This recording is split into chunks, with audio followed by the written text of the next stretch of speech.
So, Will, if you're ready, I wanted to move on to this story about Yemen Yeah. that I thought was pretty interesting.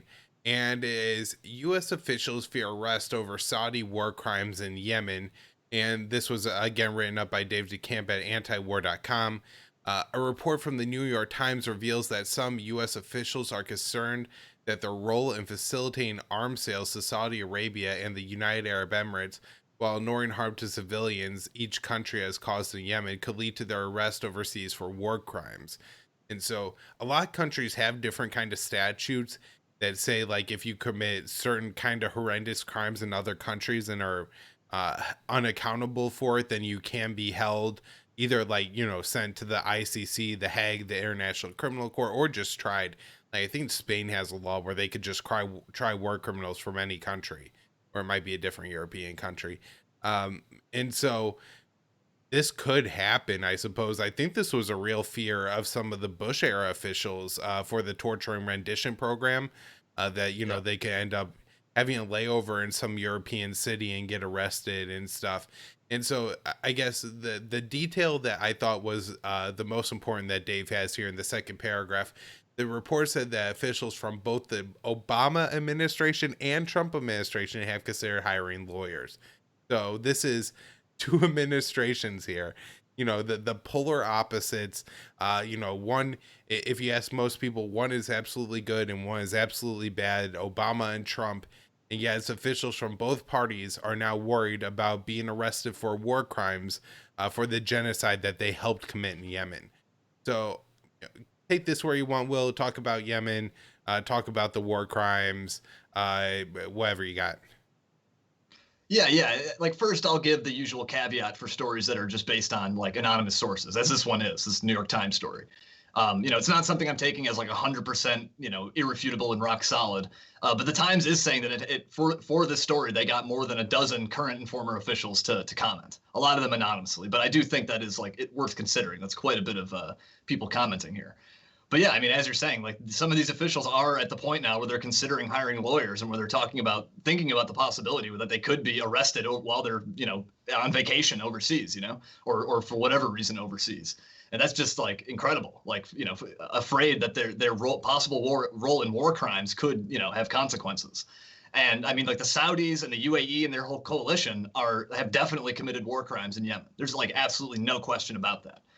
They've been consistently bombing civilians and civilian infrastructure for more than 5 years straight. And so that's like homes, hospitals, schools, farms, factories, warehouses, ancient cultural sites, school buses, funeral processions, like you name it in Yemen, the Saudis have dropped an American-made bomb on it for sure. So there's very little question about whether these war crimes have occurred, just in terms of the amount of bombing of civilians you're talking about here for such a sustained period of time. At one point several years ago, and this is like years ago, this isn't even recent, 60% of Yemen's healthcare facilities were reported damaged or destroyed by the bombing, meaning that not only that people can't get treatment for all kinds of injuries and ailments, including things like cholera and diphtheria, which Yemen has had outbreaks of recently, like during the war. But those damaged healthcare facilities also means that official bodies can't count casualties because they rely on those hospitals and clinics to get those figures, as we covered many times on your previous show, and as I've written about. So we don't even really know like the true level of devastation that's been inflicted on Yemen. The latest figure I think we have from ACLED, like one of the few organizations that is still trying to keep track of this, I think their last figure was 112,000 in total. And that does count both civilians and combatants, but it is still like a very conservative estimate because it only includes people who are like directly killed in the fighting alone. The people who they can confirm are killed fighting in the fighting alone. That Right. doesn't even include the number lost to like deprivation that's directly related to the war, whether that means like, people starving to death or not getting the medicine they need or not having a hospital. The hospital's now too far away because the nearest one has been destroyed. So with all those things, considered, like the total, I think is going to be a lot larger than what ACLED's even estimating there. And it's not just been hospitals either. Like we're talking like a good chunk of Yemen's entire economy and society has been devastated in this war. At one point, the UN was estimating like 22 million Yemenis are reliant on some kind of international aid, whether that's food or medical aid or water or shelter. And we're only talking about a country of like 29 million people here. So like this is an absolute society-wide catastrophe that the Saudis have inflicted on Yemen. And they've done it with, as I mentioned, with American-made bombs. They're flying in American-made aircraft for a long time in the war, fueled midair by American tankers. I think they stopped doing that. They're bombing targets that are picked with American intelligence support, and they're doing all of this as the U.S. helps to run cover in places like the UN, like helping the Saudis avoid consequences. So this entire war could not happen without Uncle Sam's help. Like whatever atrocities or war crimes the Saudis and the Emiratis and the coalition have committed here, the U.S.'s name is all over those. So like I think that might help to give some context for this New York Times report and why these officials might be concerned. They might be shaking in their boots a little bit that they could face consequences here. And the last thing I will say is that I think they have even more reason to worry just because just this week, in fact, I think later Wednesday, they're going to touch on some of those arms sales to the Saudis in a House committee hearing. And so that might also be driving some of their concerns and driving sort of this like that. I think that's part of the reason why the Times did this report is because of this upcoming hearing. Hmm. Um, so the one thing I could kind of think to add on it is, and just from what have reported on it and read about before of the Yemen war and possible war crimes, a big part of it is the U.S. has actually helped the Saudis with intelligence and picking targets and stuff like that. And so that to me is probably what like is the legal justification that they're going to use to like open up this investigation, or at least what I would imagine would kind of be, because even up till now they say they help Saudis pit targets, and you point out them bombing like up to huge numbers of healthcare facilities, including at one point 60% being out of service.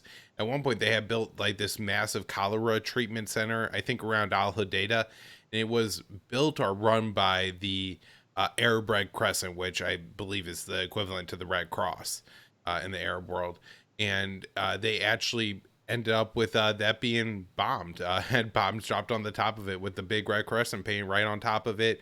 And then, of course, I always have to mention the great report from Martha Mundy and her analysis explaining that this is a food war against the people of Yemen. Anything else on Yemen? Well, I think we probably need to like take some time and do a real thorough episode at some point on Yemen, detail, the players, what's going on there, debunk the lies about Iran and all of that. But for now, I think that kind of covers why officials and important both administrations that started in 2015 and continued under Trump are now concerned about this. And I did have one final thing to add there. Just in addition to that House hearing, there was last week also a UN report that was on like atrocities committed in Yemen by the direct combatants in the war. But they did mention they did state that they could possibly refer actions to the International Criminal Court, or they're going to refer actions to the UN Security Council, who would then relay those to the ICC. And they didn't mention the U.S. by name in terms of like they committed war crimes. However, the U.S. is mentioned in that report in the sense that I have the quote right here. It says the U.S. has continued support of the parties to the conflict, including through arms transfers, thereby helping to perpetuate the conflict. So that may very well have some kind of legal implication down the road, that like we've helped to perpetuate this conflict with our arms sales. And that's the very thing that these officials are apparently concerned about. So I thought that was interesting. Right. Well, and then with the hearing this week and Mike Pompeo, it'd be interesting to see. I guess Hillary Clinton was out of office as Secretary of State by the time 2015 this war started, but John Kerry, Joe Biden, even then Trump administration officials, Esper, Pompeo, Trump.